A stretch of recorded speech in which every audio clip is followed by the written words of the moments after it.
வெளிநாட்டுல வேலை, வெக்கேஷனுக்கு வீட்டுக்கு வந்துட்டு போறான்.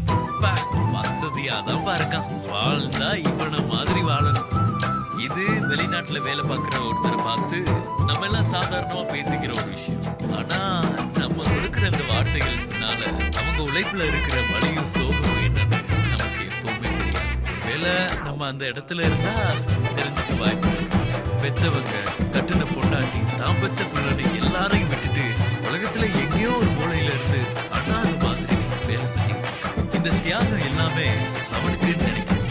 கண்டிப்பா தன் குடும்பம் நல்லா இருக்கணும், தன்னோட குடும்பத்துல உள்ள எல்லாருமே சந்தோஷமா இருக்கணுங்கிறதுக்காக தான் தன்னோட சந்தோஷத்தை தொலைச்சிட்டு தனியா இருந்து வேலை செஞ்சாங்க. வெளிநாட்டுல வேலை செய்யற எல்லாருமே வசதியா தான் வாழ்றாங்கன்னு எப்போதுமே நினைக்காது. ஒவ்வொருத்தருக்கு நாளையும்